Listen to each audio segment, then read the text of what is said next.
ఇది సర్వశక్తుని స్వరము, ఇది సకల జనులకు పిలుపు.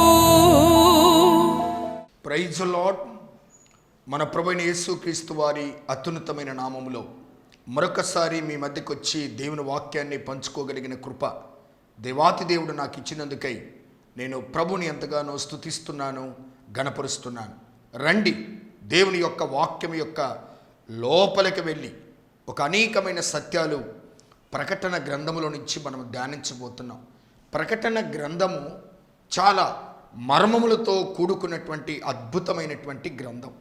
ఈ ప్రకటన గ్రంథాన్ని మనం ఎప్పుడైతే ధ్యానిస్తున్నామో దేవుడు గొప్ప కార్యాలు మన పట్ల చేయటానికి ప్రభు సిద్ధపడి ఉన్నాడు. ఒక సత్యాన్ని నువ్వు తెలుసుకొని రాబోతున్న సంగతుల గురించి నువ్వు ధ్యానించినప్పుడు క్రీస్తు కొరకు ఒక బలమైన సత్య సాక్షిగా నువ్వు ఉండగలుగుతావని నేను ప్రభు పేరిటనే మనవి చేస్తూ ఉన్నాను. చూడండి, ప్రకటన గ్రంథములో ఇప్పటి వరకు మరి 5 రకాలైనటువంటి బోరలు ఊదినప్పుడు ఆ సంఘటనలు ఏమిటో గత 2 వారాలు బట్టి మనం ధ్యానం చేస్తూ వస్తున్నాం. ఈ వారం మరొక బోర ఊదినప్పుడు జరగవలసిన కొత్త సంగతులను మీకు నేను తెలియపరచాలని ఆసక్తితో ఈరోజు ఈ టీవీ ద్వారా మీ మధ్యకి నేను వస్తూ ఉన్నాను. దయచేసి కూర్చోండి. ప్రకటన గ్రంథము అర్థము చేసుకోవటం చాలా కష్టం, కానీ దాన్ని అర్థమయ్యేటట్టుగా బోధించేవాడు పరిశుద్ధాత్ముడు. కాబట్టి మీ మనస్సు పెట్టండి, కూర్చోండి, వాక్యాన్ని వినండి. చివరగా మీకోసం నేను ప్రార్థన చేస్తాను. ఆ ప్రార్థనలో మీరు పాల్గొనండి. మీ ప్రార్థన అవసరతలు మా ఫోన్ నెంబర్లు తీసుకొని మాకు తెలియపరచండి. చూడండి, వాక్యాన్ని మనం ధ్యానం చేసుకున్నప్పుడు చూడండి, ఇక్కడ మరి ఇప్పటి వరకు మనము 5 రకాలైనటువంటి బోరలు ఊదబడ్డాయి. చూడండి, అక్కడ మొదటి బోర ఊదినప్పుడు ఏమి జరిగిందంటే చెట్లలో 3వ భాగము కాలిపోయిను, పచ్చగడ్డంతయు కాలిపోయిను. చెట్లలో 3వ భాగము పచ్చగడ్డంతా కూడా కాలిపోయింది. 2వ బోర ఊదినప్పుడు అగ్ని చేత మండుచున్న పెద్ద కొండ వంటిది ఒకటి సముద్రములో పడవేయబడింది. ఒక కొండ లాంటిది సముద్రములో పడినప్పుడు సముద్రములో 1/3 వంతు మరి అంతా కూడా రక్తంగా మారిపోయింది. తర్వాత సముద్రంలోని ప్రాణము కలిగిన జంతువులన్నీ కూడా 1/3 వంతు నాశనం అయిపోయినాయి.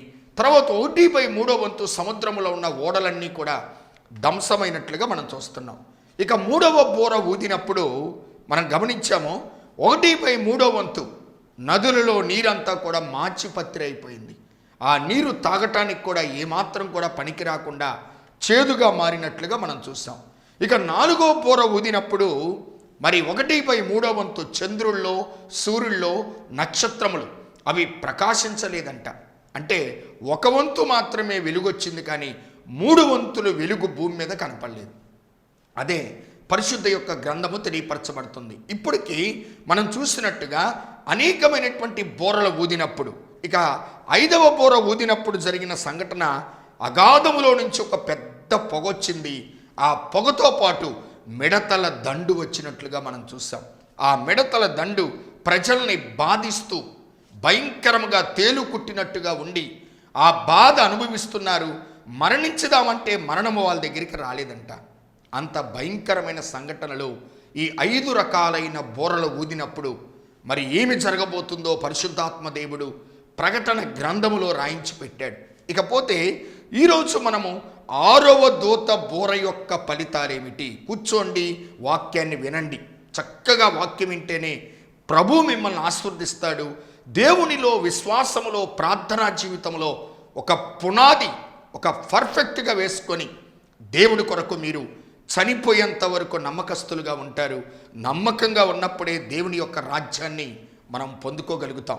ఈరోజు 6వ దూత యొక్క ఫలితాలు ఏమిటో మనము ధ్యానించబోతున్నాం. చూడండి, అక్కడ ఈ 6వ దూత యొక్క ఫలితాలు కనుక మనం చూసినట్టయితే వాక్యములో ప్రకటన గ్రంథము 9వ అధ్యాయము 12 నుంచి 21 వరకు ఉన్న వచ్చిన భాగాన్ని చదువుకుందాం. ప్రకటన గ్రంథము 9:12. మొదటి శ్రమ గతించెను, ఇదిగో మరి 2 శ్రమలు ఇటు తర్వాత వచ్చును. 6వ దూత బోర ఊదినప్పుడు దేవుని ఎదుట ఉన్న సువర్ణ బలిపీఠం యొక్క కొమ్ముల నుండి ఒక స్వరము యూఫ్రటీస్ అనే మహానది యొక్క బంధింపబడి ఉన్న నలుగురు దూతలను వదిలిపెట్టమని బోర పట్టుకొని ఉన్న ఆ 6వ దూతతో చెప్పుట నేను వింటిని. మనుషులలో 3వ భాగము సంహరింపవలనని అదే సంవత్సరమున, అదే నెలలో, అదే దినమున, అదే గంటకు సిద్ధపరచబడి ఉండిన ఆ నలుగురు దూతలు వదిలిపెట్టబడిరి. గుర్రపు రౌతుల సైన్యముల లెక్క 20 కోట్లు, వారి లెక్క ఇంత అని నేను వింటిని. మరియు నాకు కలిగిన దర్శనమందు ఇలాగు చూచితిని, ఆ గుర్రములకును వాటి మీద కూర్చుని ఉన్న వారికి నిప్పుల వలె ఎరుపు వర్ణము, నీలవర్ణము, గంధక వర్ణములు మైమరువులుండెను. ఆ గుర్రముల తలలు సింహపు తలల వంటివి, వాటి నోలల్లో నుండి అగ్ని దోమ గంధకములు బయలు వెళ్ళుచుండెను. 6వ దూత ఆ బోర ఊదినప్పుడు ఒక భయంకరమైన సంఘటనలు మనం చూస్తూ ఉన్నాం పిల్లరా. అంత మాత్రమే కాదు, 18 నుంచి 21 వరకు ఈ 3 దెబ్బల చేత, అనగా వీటి నోలల్లో నుండి బయలు వెడులుచున్న అగ్ని దోమ గంధకముల చేత మనుషులలో 3వ భాగము చంపబడెను. ఆ గుర్రముల బలము వాటి నోల యందును వాటి తోకల యందు ఉన్నది. ఎందుకనగా వాటి తోకలు పాముల వలె ఉండి తలల కలిగినవైనందున వాటి చేత అవి హాని చేయి. ఈ దెబ్బల చేత చావగా మిగిలిన జనులు దెయ్యములను చూడను, వినను, నడవను, శక్తి లేనివై బంగారు, వెండి, కంచు, రాయి, కర్రలతో చేయబడిన తమ హస్తకృతములైన విగ్రహములు పూజింపకుండా విడిచిపెట్టినట్లుగా మారు మనసు పొందలేదు. మరియు తాము చేయుచున్న నరహత్యకులను, మాయమంత్రములను, జారత్వములను చేయకుండానట్లుగా వారు మారు మనసు పొందిన వారు కారు. ఈ మాట వింటున్నాం. ఇప్పటి వరకు 5 రకాలైన బోరలు ఊదబడ్డాయి. 5 రకాలైన బోరలు ఊదినప్పుడు 5 రకాలైన సంఘటనలు మనం చూసాం. పచ్చగడ్డి 1/3 వంతు నాశనం అయిపోయింది. ఏమండి, సముద్రములో 1/3 వంతు నాశనం అయిపోయింది. మరి నీటిలో, మరి నదులలో 1/3 వంతు నాశనం అయిపోయింది. సూర్యచంద్ర నక్షత్రములలో 1/3 వంతు కాంతి ఇవ్వకుండా నాశనం అయిపోయింది. అగాధములో నుంచి పొగ వచ్చి, ఆ పొగలో నుంచి మిడతల దండు వచ్చి 6 నెలలు ఆ మిడతలు ప్రజలను బాధించినాయి అని వాక్యం చూసాం. ఇకపోతే 6వ దూత బోర ఊదినప్పుడు ఒక భయంకరమైన సంఘటన చూడండి. ఇక్కడ మనం చూస్తున్నాం, ఏమంటున్నాడు? 6వ దూత బోర ఊదినప్పుడు యూఫ్రటీస్ అనే నది దగ్గర ఏమండి ఒక దూత చెప్తుందంట, అక్కడ ఉన్నటువంటి 4 దూతలను వదిలిపెట్టుము. ఆ మనుషులలో 3వ భాగము సంహరింపవలనని అదే సంవత్సరమున, అదే నెలలో, అదే దినమున, అదే గంటకు సిద్ధపరచబడి ఉండిన 4 దూతలు వదిలిపెట్టబడిరి. ఎందుకంట ఆ 4 దూతలు కూడా వదిలిపెట్టబడ్డారు. అప్పుడంట గుర్రపు రౌతుల సైన్యము లెక్క 20 కోట్లు, వారి లెక్క ఎంతని నేను వింటిని. అంటే ఒక ప్రపంచములో ఒక భయంకరమైన సంఘటనకు 6వ దూత బోర ఊదినప్పుడు జరగబోతుంది. నేనంటాను, ఏమండి, దేవుని యొక్క రాజ్యము సమీపించబోతున్నప్పుడు విడవబడిన వారికి రాబోతున్న శ్రమలు, క్రీస్తును అంగీకరించని వారికి రాబోతున్నటువంటి శ్రమలు మనం చూస్తున్నాం. దేవుడు మనకిచ్చిన అవకాశం చాలా గొప్పది. వాక్యాన్ని వింటున్నావు, వాక్యాన్ని ప్రభు నీతో మాట్లాడుతున్నప్పుడు దేవుని యొక్క వాక్యానికి లోబడగలిగిన మనస్సు నీకుంటే, ఏమండి, వాక్యాన్ని తీసుకోగలిగిన మనస్సు నీకుంటే నా ప్రభు ఖచ్చితంగా నిన్ను ఆశీర్వదించడానికి సిద్ధంగా ఉన్నాడు. నేనంటాను, అక్కడ జరుగుతున్న సంఘటన ఏమిటి అంటే పిల్లరా, ఆ గుర్రముల లెక్క 20 కోట్ల మంది లెక్కంట. ఎంత భయంకరమైన లెక్క! సైన్యము లెక్క 20 కోట్లంట. 20 కోట్ల మంది సైన్యము యొక్క లెక్కతో భయంకరముగా 4 దూతలు యూఫ్రటీస్ నది దగ్గర వదిలిపెట్టమన్నప్పుడు ప్రపంచములో గొప్ప సైన్యము బయలుదేరుతుంది. ఆ సైన్యము వలన యుద్ధములు జరిగి ఆ యుద్ధములో ప్రజలు 1/3 వంతు నశించిపోతున్నారని వాక్యం చెప్తా ఉంది. చూడండి, ఇక్కడ మనం గమనిస్తాం. 1 అర్థం చేసుకున్న వాక్యాన్ని. నెంబర్ 1, 9వ అధ్యాయము ప్రకటన 12వ వచనములో మొదటి శ్రమ గతించెను, ఇదిగో మరి 2 శ్రమలు ఇటు తర్వాత వచ్చును. ఏంటి మొదటి శ్రమ అంటే? 5 రకాలైన బోరలు ఊదినప్పుడు మొదటి శ్రమ. నేనంటాను, తాగటానికి నీళ్లు లేక, చేపలు తినటానికి లేక, పచ్చగడ్డి కూర మొక్కలు ఎండిపోయి, చీకటిలో 1/3 వంతు సూర్య చంద్ర నక్షత్రములు వెలుగునివ్వక, ఏమండి, కూర్చున్న వారిని సైతం కూడా మిడతల దండు వచ్చి వారిని కుడుతూ ఉంటే అది మొదటి శ్రమ. ఇప్పుడు మొదటి శ్రమ అయిపోయింది. తర్వాత మరి 2 శ్రమలు అటు తర్వాత వచ్చునంటాడు. మొదటి శ్రమ అంటే మొదటి అయ్యో, చూసారు అక్కడ ప్రకటన 8:13 అంటాడు అక్కడ, 4వ దూత బోర ఊదినప్పుడు సూర్యచంద్ర నక్షత్రములో 3వ భాగము చీకటి కమ్మునట్లను, పగటిలో 3వ భాగము సూర్యుడు ప్రకాశింపకుండునట్లను, రాత్రిలో 3వ భాగము చంద్ర నక్షత్రములు ప్రకాశింపకుండునట్లను వాటిలో 3వ భాగం కొట్టబడిను. మరియు నేను చూడగా ఆకాశమందున ఒక పక్షి రాజు ఎగురుచు బోరల ఓదబోవుచున్న 3 దూతల బోరల శబ్దములను బట్టి భూనివాసులకు అయ్యో అయ్యో అయ్యో అని గొప్ప స్వరముతో చెప్పుట వింటిని. నేనేమన్నాను? మొదటి అయ్యో. ఏంటి మొదటి అయ్యో? మొదటి అయ్యో అంటే 5 రకాల శ్రమలో, పచ్చగడ్డి ఎండిపోవటమో, సముద్రం అంతా కూడా రక్తవర్ణంగా మారిపోయి చేపలు చచ్చిపోతామో, నీరంతా మాచిపత్రై తాగటానికి నీళ్లు లేకపోవటమో, 4వది సూర్య చంద్ర నక్షత్రములు వెలుగునివ్వకపోవటమో, 5వది చూసాం పిల్లరా, 5వది మిడతల దండు వచ్చి 6 నెలలు వారిని బాధించటం. ఇది మొదటి అయ్యో. మొదటి అయ్యో. తర్వాత ఇంకెన్ని ఉన్నాయి? మొత్తం 3 సార్లు అయ్యో అయ్యో అయ్యో. మొదటి అయ్యో 5 బోరలు ఊదినప్పుడు, రెండవ అయ్యో 6వ దూత బోర ఊదబోతున్నప్పుడు. వాక్యాన్ని చాలా జాగ్రత్తగా ధ్యానం చేద్దాం. చూడండి, ఇక్కడ అంటాడు, కాబట్టి అక్కడ మొదటి అయ్యో అయిపోయింది. ఇప్పుడు బోరలు ఊదబోవుచున్న 3 దూతల బోరల శబ్దములు బట్టి భూనివాసులకు అయ్యో అయ్యో అయ్యో అని గొప్ప స్వరముతో చెప్పుట వింటిని. అయ్యో అని మనం ఎప్పుడు అంటామంటే బాధ ఎక్కువైపోయినప్పుడు, తట్టుకోలేని పరిస్థితులు వచ్చినప్పుడు, ఆటంకాలు తీవ్రమైపోయినప్పుడు అయ్యో అనే శబ్దాన్ని మనుషులు పలుకుతూ ఉంటారు. 5 రకాలైన బోరలు ఊదినప్పుడు వచ్చిన శ్రమ వలన మొదటి అయ్యో అయిపోయింది. ఇప్పుడిక మొదటి శ్రమలో 5 బోరలు ఊదగా ఈ శ్రమలు వచ్చినాయి. అది మొదటి అయ్యో అయిపోయింది. ఇప్పుడు రెండో చూస్తే ప్రకటన గ్రంథము 9:12 మొదటి శ్రమ గతించెను, ఇదిగో మరి 2 శ్రమలు ఇటు తర్వాత వచ్చును. ఇంకొక 2 శ్రమలు రాబోతున్నాయి.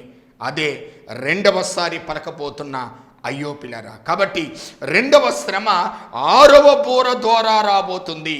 రెండవ శ్రమ 6వ బోర ద్వారా రాబోతుంది. మొదటి శ్రమ 5 బోరల ద్వారా వచ్చింది.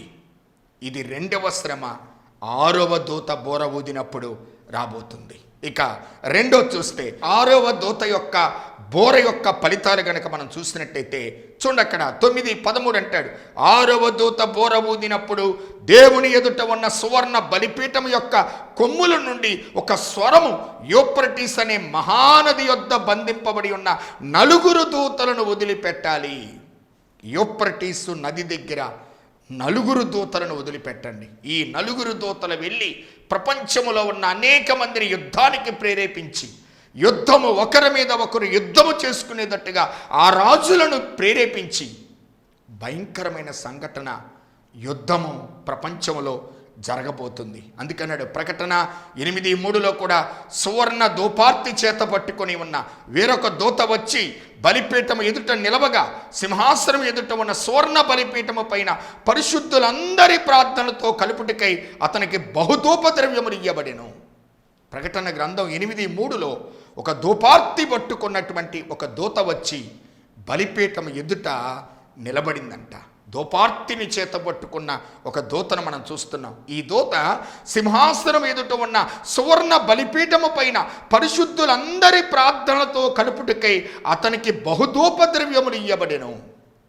అంటే ఆ బలిపీఠము మీద కలుపుటకు బహుధూపద్రవ్యములు ఆ దూతకి ఇచ్చారంట. ఇచ్చినప్పుడు 6వ దూత బోర ఊదినప్పుడు దేవుని ఎదుట ఉన్న సువర్ణ బలిపీఠం యొక్క కొమ్ముల నుండి ఒక స్వరం వినపడుతుందంట. ఎక్కడి నుంచి వస్తుంది? ఇప్పుడు బలిపీఠం యొక్క కొమ్ముల నుండి ఒక స్వరం వినపడుతుందంట. ఎందుకంటే పరిశుద్ధులైన వారు పరలోకంలో ప్రార్థన చేస్తున్నారు. వారి ప్రార్థన యొక్క ప్రతిఫలముగా భూనివాసులకు దేవుడు తీర్పు తీర్చబోతున్నాడు. చూసారా, భూనివాసులకు దేవుడు తీర్పు తీర్చబోతున్నాడు. అక్కడ బలిపీఠము కింద ఉన్నటువంటి హతసాక్షులైన వారు మొరపెడుతున్నారు, నాదా సత్యస్వరూపి, అయ్యా మా నిమిత్తం భూనివాసులకు తీర్పు తీర్చకుండా ఎందాక ఉండేదవు? అని వారు పలుకుతున్నారు. ఇప్పుడు ఆ పరిశుద్ధుల యొక్క ప్రార్థనలు బలిపీఠం మీద ధూపార్తిలో కలిపినప్పుడు ఆ బలిపీఠము నుంచే వస్తుంది. ఇక్కడ బలిపీఠము నుంచి ఏమొస్తుందంటే 6వ దూత బోర ఊదినప్పుడు దేవుని ఎదుట ఉన్న సువర్ణ బలిపీఠం యొక్క కొమ్ముల నుండి ఒక స్వరం వినపడుతుందంట. ఆ బలిపీఠం యొక్క కొమ్ముల నుండి వస్తుంది స్వరం. ఏమని? యూఫ్రటీస్ అనే మహానది దగ్గర బంధింపబడి ఉన్న 4 దూతలను వదిలిపెట్టండి. ఆ బోర పట్టుకొని ఉన్న 6వ దూతతో నేను చెప్పగా వింటిని. ఈ బలిపీఠం యొక్క కొమ్ముల నుండి స్వరం వచ్చిందంటే ఇది దేవుని చిత్తానుసారంగా వచ్చిందే. ఇది దేవుని యొక్క చిత్తానుసారంగా జరుగుతున్నటువంటి కార్యక్రమే. నేనంటాను పిల్లరా, ఇప్పటి వరకు దేవుడు తన సువార్తని వినిపించాడు, తన కృపా కాలాన్ని వినిపించాడు ఇప్పటి వరకు. ఇక మీదట భయంకరమైన దేవుని ఉగ్రత దినము మన మీదకి రాబోతా ఉంది. యూఫ్రటీస్ మహానది దగ్గర బంధింపబడిన 4 దూతలను వదిలిపెట్టారు. ఆ 4 దూతలు కూడా వదిలిపెట్టినప్పుడు ఆ 4 దూతలు వదిలిపెట్టడంలో దేవుని ఉద్దేశం ఏంటంటే ప్రపంచ యుద్ధము జరిగించబోతున్నాడు. ప్రపంచ యుద్ధము జరగబోతా ఉంది. ఆ ప్రపంచ యుద్ధం భూమి మీద యుద్ధమునకు ప్రపంచ దేశాలను ప్రేరేపించబోతున్నాయి ఈ 4 దూతలు. ప్రపంచ యుద్ధానికి ప్రేరేపించటానికి యూఫ్రటీస్ నది దగ్గర బంధింపబడిన 4 దూతలు 6వ దూత బోర ఊదినప్పుడు విప్పబోతున్నాడు దేవుడు. ఆ 4 దూతలు ప్రపంచ యుద్ధము చేయటానికి, ప్రపంచములు అనేక మందిని ప్రేరేపించటానికి 4 దూతలు వెళ్ళిపోతున్నాయి. ఎంత భయంకరమైన సంఘటనో అది చెప్తాను. యుద్ధము చేయటానికి సిద్ధపడుతుంది. ఎందుకంటే మనుషులలో 3వ భాగమును సంహరింపవలనని యుద్ధములు. ఎందుకంటే యుద్ధములు మనుషులలో 3వ భాగమును సంహరింపాలి, మనుషులలో 3వ భాగము ఉండకూడదని చెప్పి ఆ 4 దూతలు కూడా ఆ యూఫ్రటీస్ నది దగ్గర నుంచి బంధింపబడిన వారిని దేవుడు వదిలిపెట్టాడు. కాబట్టి చూస్తారు, ఇక్కడ మనుషులలో 3వ భాగం చనిపోబోతున్నారు. అందుకే 9వ అధ్యాయము 14వ వచనంలో యూఫ్రటీస్ అనే మహానది యొద్ద బంధింపబడిన 4 దూతలను వదిలిపెట్టమని బోర పట్టుకొని ఉన్న 6వ దూతతో చెప్పుట వింటిని. అంటే ఎందుకు వదిలిపెట్టమంటున్నాడు? అక్కడి నుంచి ఆ 4 దూతలు వెళ్ళిపోయి ఆ 4 దూతలు ఈ యూఫ్రటీస్ నది పాలస్తీనా, అరబ్బు, రోమా రాజ్యములకు సమీపంగా ఉంది. ఇది ఎక్కడుందంటే యూఫ్రటీస్ అనే నది పాలస్తీనా, అరబ్బు, రోమా రాజ్యములకు దగ్గరగా సమీపంగా ఉంది. చూడండి, ఇక్కడ మనం మ్యాప్లో చూస్తూ ఉన్నాం. గమనించారు, అక్కడ ఆ యూఫ్రటీస్ అనే ఒక నదిని మనం చూస్తూ ఉన్నాం. కాబట్టి ఇక్కడ ఈ యూఫ్రటీస్ నది దగ్గర 4 దూతలు బంధించబడ్డారు. వారిని దేవుడే విప్పదేమంటున్నాడు, దేవుడే వారిని వదిలిపెట్టమంటున్నాడు. ఎందుకంటే ఆ భయంకరమైనటువంటి యూఫ్రటీస్ నది సమీపంలో అనేకమైన కార్యాలు జరిగినాయి ఇప్పటివరకు బైబిల్లో. ఆ యూఫ్రటీస్ నది దగ్గర జరిగిన కార్యాలు మొదటిగా కయీను అండ్ ఏబేలు. కయీను గమనించాం, ఏబేలును చంపేస్తాడు.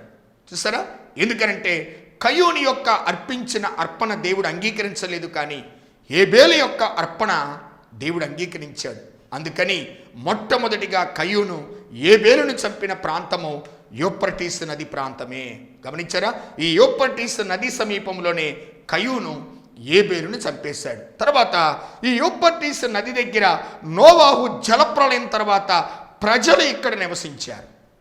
నోవాహు యొక్క జలప్రళయం అయిపోయిన తర్వాత ఈ యూఫ్రటీస్ నదికి సమీపంలోనే ఆ జలప్రళయం తర్వాత నివసించిన జనాంగం ఇక్కడ ఉన్నారని బైబిల్ తెలియపరచబడుతుంది. ఇకపోతే ఈ యూఫ్రటీస్ నది దగ్గర బాబేలు యొక్క గోపురాన్ని కట్టారు. బాబేలు గోపురం కట్టింది కూడా ఈ యూఫ్రటీస్ నది దగ్గర మాత్రమే. చూసారు, ఇక్కడ ద టవర్ ఆఫ్ బాబేల్ అంటే బాబేలు గోపురము యూఫ్రటీస్ నది దగ్గరే. నోవాహు జలప్రళయం తర్వాత ప్రజల నివాసం చేసింది కూడా యూఫ్రటీస్ నది దగ్గరే. మొట్టమొదటి మర్డర్ బైబిల్లో కయీను ఏబేలును చంపింది కూడా యూఫ్రటీస్ నది దగ్గరే. అదే చూస్తున్నాం. అయితే ఈ యూఫ్రటీస్ నది దగ్గర అనేక కార్యములు జరిగినవి.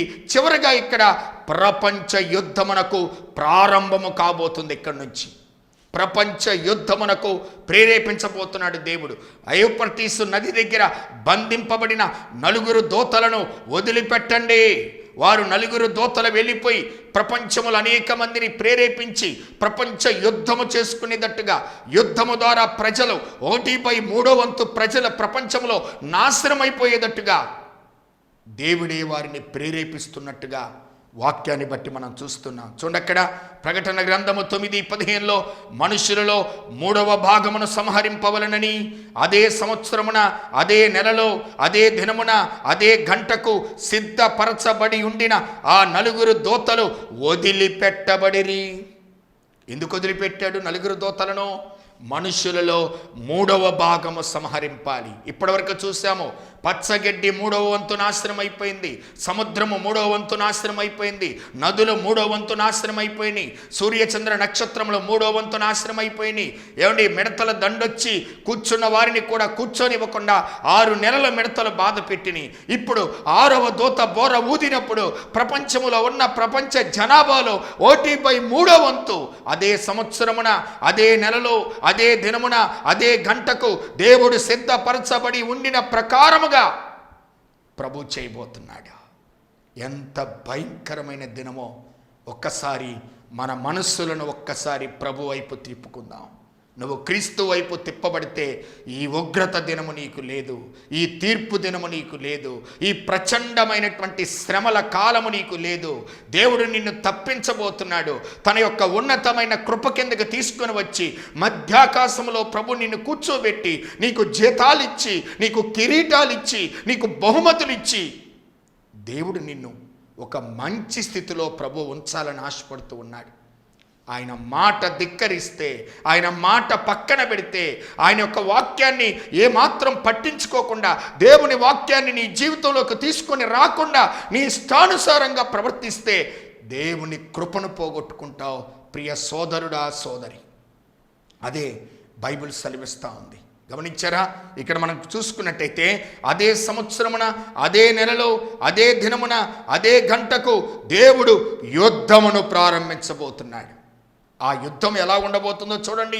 9వ అధ్యాయము ప్రకటన 16-17 వచనాల్లో గుర్రపు రౌతుల సైన్యము లెక్క 20 కోట్లు, వారి లెక్క ఎంతని నేను వింటిని. మరియు నాకు కలిగిన దర్శనమందు ఇలాగు చూచితిని, ఆ గుర్రములకును వాటి మీద కూర్చునున్న వారికి నిప్పుల వలె ఎరుపు వర్ణము, నీల వర్ణము, గంధక వర్ణములు మైమరువులుండెను. ఆ గుర్రముల తలల సింహము యొక్క తలల వంటివి, వాటి నోలల్లో నుండి అగ్ని, ధూమ, గంధకములు బయలు వెళ్ళుచున్నవి. నోటి నుండి ఎలా వస్తున్నాయి అంట? ఆ యుద్ధము ఎలా జరగబోతుంది? ప్రపంచ యుద్ధము. నోటి నుండి అగ్ని గంధకములు వెలుచున్నవంట. ఏమండి, గుర్రముల నోట్లో నుంచి అగ్ని గంధకములు వెలుతున్నాయి అంట. గుర్రముల నోట్లో నుంచి అగ్ని గంధకాలు ఎలా వస్తాయి? ఒకసారి ఆలోచిద్దాం. అది అంటాను, ప్రపంచములో ఏమండి ఎప్పుడో ప్రకటన గ్రంథాన్ని ఏమండి భక్తుడైన యోహాను క్రీస్తు శకం 70లోనే రాశాడు. అప్పటికి ఇంకా యుద్ధ ట్యాంకులు లేవు, మర తుపాకులు లేవు. కానీ దేవుడు ముందుగానే చెప్పాడు, గుర్రముల నోట్లో నుంచి అగ్ని గంధకములు బయలు వెళ్ళుచుండెను. ప్రకటన గ్రంథం 9:18 ఈ 3 దెబ్బల చేత అనగా వీటి నోళ్ళల్లో నుండి బయలు వెలుచున్న అగ్ని, ధూమ, గంధకముల చేత మనుషులలో 3వ భాగము చంపబడెను. గుర్రముల నోట్లో నుంచి వస్తున్న అగ్ని గంధకముల చేత మనుషులలో 3వ భాగము చంపబడెను. ఆ గుర్రముల బలము వాటి నోళ్ళ యందును వాటి తోకల యందును ఉన్నది. ఎందుకనగా వాటి తోకలు పాముల వలె ఉండి తలల కలిగినవైనందున వాటి చేతవి హాని చేయును. ఏం గుర్రాలండి ఇవి? గమనించారా? గుర్రాలంటే గుర్రాలు కాదు, కానీ ఇదిగో మీరు చూస్తున్నారు, ఇదే నోళ్ళ యందును వాటి తోకల యందును. ఎందుకనగా వాటి తోకలు పాముల వలె ఉండి తలల కలిగినవైనందున వాటి చేతవి హాని చేయును. యుద్ధ ట్యాంకుల గురించి ప్రభు ముందుగానే చెప్పాడు. రాబోతున్న ప్రపంచ యుద్ధము యుద్ధ ట్యాంకులతో, మర తుపాకులతో, భయంకరమైన అణుబాంబులతో. ఏమండి, దేవుడు చెప్పినట్టుగా గుర్రములకు తోకలుంటాయి, వాటి తలల్లో నుంచి అగ్ని గంధకములు బయటకు వస్తాయి. చూసారా? ఆ యుద్ధ ట్యాంకులు పేలుస్తున్నప్పుడు చూసారా? రెండోది, ఆ యుద్ధ ట్యాంకుల వలన దేవుని యొక్క వాక్యం చెప్పినట్టుగా భయంకరమైన సంఘటన మనకి ప్రపంచ యుద్ధములకు రాబోతున్నవి. దేవుడు మర తుపాకుల గురించి, యుద్ధ ట్యాంకుల గురించి ప్రకటన గ్రంథములో ముందుగానే ప్రభు చెప్పాడు. ఎంత గొప్ప చరిత్ర కలిగినటువంటిది పరిశుద్ధ గ్రంథం. అందుకంటాను, మొట్టమొదటిగా యుద్ధ ట్యాంకు కనిపెట్టిన వాడు సర్ ఎర్నెస్ట్ డన్లప్ స్వింటిన్. మనం చూస్తున్న ఫోటోగ్రఫీ ఇతనే మొట్టమొదటిగా యుద్ధ ట్యాంకును కనిపెట్టాడు. అదే అన్నాడు అక్కడ, ఎలా 9:18 ప్రకటన, ఎందుకనగా వాటి తోకలు పాముల వలె ఉండి తలలు కలిగి ఉన్నందున వాటి చేత హాని చేయును. వాడిని చూడక్కడ, తోకలు కలిగి ఉండి మరతుపాకులు, ఏమంటే యుద్ధ ట్యాంకులు, ముందుగానే దేవుడు సెలవిచ్చినట్టుగా ఆ మర తుపాకులో పెడుతున్న బుల్లెట్స్ తోకల వలె ఉండి, ఏమండి తలలో నుంచి నిప్పులు కక్కుతూ, ఏమండి మర తుపాకుల గురించి, యుద్ధ ట్యాంకుల గురించి పరిశుద్ధ గ్రంథము ముందుగానే చెప్పింది. అదే ప్రపంచ యుద్ధము జరగబోతుందని వాక్యము సెలవిస్తూ ఉంది. గమనించారా పిల్లరా? అందుకే ప్రకటన గ్రంథము 9:20 అంటాడు, ఈ దెబ్బల చేత చావగా మిగిలిన జనులు దెయ్యములను చూడను, వినను, నడవను, శక్తి లేనివై బంగారపు, వెండి, కంచు, రాయి, కర్రలతో చేయబడిన తమ హస్తకృతములైన విగ్రహములను పూజింపకుండా విడిచిపెట్టినట్లుగా మారు మనసు పొందలేదు. మరియు తాము చేయుచున్న నరహత్యలను, మాయమంత్రములను, జారోత్తములను చేయకుండానట్లుగా వారి మనసు పొందిన, అంటే వారు మారు మనసు పొందిన వారు కారు. గమనించారా? ఎంత జరుగుతున్న ఆనాటి ప్రజల యొక్క పరిస్థితి ఎంత కఠినంగా ఉందో, ఎంత కఠినంగా ఉందో. ఒక పక్క యుద్ధములు జరుగుతున్నా, ఏమండి మంత్రోక్షతముల నుంచి బయటికి రాలేకపోతున్నారు, ఆ దెయ్యముల నుంచి బయటికి రాలేకపోతున్నారు. బంగారు, వెండి, కంచు, రాయి, కర్రలతో చేయబడిన హస్తకృతములైన విగ్రహములను పూజించకూడనట్లుగా విడిచిపెట్టి మారు మనసు పొందిన వారు కాదంట. ఎంత కఠినమైన ప్రజలు చూసారా? వారి కఠినత్వమును బట్టి దేవుడు 1/3 ప్రజలు 6వ దూత బోర ఊదినప్పుడు ప్రపంచంలో నాశనము చేయబోతున్న సంఘటనలు రాబోతున్నాయి. గమనించారా? అదే వాక్యం సెలవిస్తూ ఉంది పిల్లరా. అపవాదికి మ్రొక్కుతూ, అపవాదికి సంబంధించిన కార్యాల్లో పాల్గొంటూ వారి జీవితాలలో చూసారు అక్కడ అనేక తంత్రములు, అనేక మంత్రములు, అనేక రకాలైనటువంటి లోక సంబంధమైన పద్ధతులు విడిచిపెట్టి మారు మనసు పొందిన వారు కాదు. ఎంత జరుగుతున్నా వారిలో మార్పు అనేది కనపడలేదు. ఎంత భయంకరమైన పరిస్థితులను మనం చూస్తూ ఉన్నాము. కాబట్టి దేవుని వాక్యం చెప్తుంది, ఈ రోజున 6వ దూత బోర ఊదినప్పుడు ప్రజలలో 1/3 ప్రజలు నాశనం కాబోతున్నారు. గుర్రముల యొక్క తలలో నుంచి గంధకములు రాబోతున్నాయి.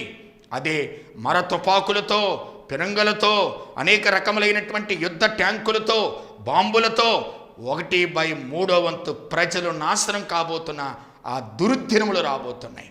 వాటిని తప్పించుకోవాలంటే ఇప్పుడే నువ్వు మారు మనసు పొందాలి. ఇప్పుడే ప్రభు దగ్గరికి రావాలి. నీ మోకాళ్ళు యేసు నామములో వంగాలి. నీ నోరు ప్రభుని స్తుతించాలి. నీ చేతులు ఆకాశము తట్టు ఎత్తాలి. ప్రభువా, నన్ను కనికరించయ్యా, నా పాపాన్ని క్షమించయ్యా, నీ కొరకే జీవిస్తాను ప్రభా, నీ రాకడ కొరకు సిద్ధపడతానయ్యా, ఆత్మలో తీవ్రత కలిగిన వాడనై, ఆత్మలో ఉజ్జీవం కలిగిన వాడవై నీకోసం ఉంటానని మనం ప్రార్థన చేసుకుందాం. కళ్ళు మూసుకోండి. పరిశుద్ధుడా, ప్రేమ కలిగిన మా యేసయ్య, జీవాధిపతి, నీ ఉన్నతమైన పాదములకు స్తోత్రములు చెల్లిస్తూ ఉన్నాం. ఇదిగో తండ్రి, ప్రకటన గ్రంథములో ఉన్న సంగతులను 9వ అధ్యాయములో మీరు మాతో మాట్లాడుతూ వచ్చారు. నాయనా, 6 రకాలైన ముద్రలు ఇదిగో బోరలో ఊదబడ్డట్టుగా మేము చూస్తూ ఉన్నాం. ఆ బోరలో ఊదినప్పుడు భయంకరమైన సంఘటనలు నాయన ప్రభువా, ఆ దుర్దినములు మాకు రాకుండా ఉండాలని, ఆ యొక్క ఉగ్రత దినం మా మీదకి రాకుండా ఉండాలని మమ్మల్ని బలపరుస్తున్నారు దేవా. ఇదిగో నాయన, మోకరించారు మా బిడ్డలు అయ్యా, కళ్ళు మూసుకొని ఉన్నారు నాయన. వారి కోసం ప్రార్థిస్తున్నాను నీ సేవకుడిగా. వారిని ఆత్మీయతలో స్థిరపరచు ప్రభువా. లోకానుసారులుగా చేయొద్దు నాయన. లోక ఆశల వైపు చూసేవారిగా చేయొద్దు నాయన. కుదటపరచండి. ఆరోగ్యాల విషయంలో సహాయం దయచేయండి. ఆత్మీయతలో సహాయం దయచేయండి. ఆర్థిక ఇబ్బందుల్లో సహాయం దయచేయండి. ఎక్కడ సాతానుకు లోబడకుండా, లోక పాపానికి లోబడకుండా, అపవాది యొక్క తంత్రాలకు లోబడకుండా ఆత్మీయతలో స్థిరపడునుగాక, ఆత్మీయతలో ఉజ్జీవంగా ఉండునుగాక. నీ రాకడ కొరకు సిద్ధపడే కృప అయ్యా, ఎత్తబడే సంఘములో ఉండగలిగిన కృప, నీవిస్తున్న బహుమతులు, నీవిస్తున్న కిరీటములను పొందుకోగలిగిన కృప మా బిడ్డలకు మీరు అనుగ్రహించమని ప్రార్థన చేస్తున్నా. ప్రతి ఆటంకమును కూడా క్రీస్తు నామములో తీసివేయమని ప్రార్థన చేస్తున్నాను. సంపూర్ణమైన కార్యములు మీరు అనుగ్రహించండి. ప్రతి విధమైన ఆటంకాలు తీసివేయండి. ఒక్కొక్కరిని కూడా ఆత్మీయతలో స్థిరపరిచి అయ్యా, వారి జీవితాలు కట్టి నీకు నమ్మకస్తులుగా, బలానమ్మకమైన మంచి దాసులుగా ఉండే కృప ప్రతి ఒక్కరికి దయచేయండి. ప్రతి వారి యొక్క అనారోగ్యములన్నీ, ప్రతి వారి యొక్క ఇబ్బందులన్నీ యేసు నామములో తీసివేసి గొప్ప మేలు చేయమని యేసయ్య నామములో ప్రార్థించి వేడుకుంటున్నాము తండ్రి. ఆమేన్. మంచిది పిల్లరా, మరలా తిరిగి ఇదే ఛానల్లో వచ్చే వారం మనం కలుసుకుందాం. ప్రకటన గ్రంథం యొక్క ధ్యానాంశములు మనం ధ్యానిస్తున్నాం. అనేక మందికి ఈ ప్రోగ్రాం పరిచయం చేయండి. నాతో మాట్లాడాలి అనుకున్న వారు ఆ ఫోన్ నెంబర్ తీసుకోండి. ఫోన్ నెంబర్లు కనపడుతున్నాయి. మాట్లాడిన మా ప్రేయర్ టీమ్స్ మీ కొరకు ప్రార్థన చేస్తారు. నాతో మాట్లాడాలి అనుకున్న వారు వారి ద్వారా మీ ఫోన్ నెంబర్ తీసుకొని మా ఫోన్ నెంబర్ నాతో మాట్లాడండి. మంచిది. మరలా తిరిగి మనం వచ్చే వారం కలుసుకుందాం. అంతవరకు దేవుడు మనందరికీ తోడై ఉండునుగాక. ప్రైజ్.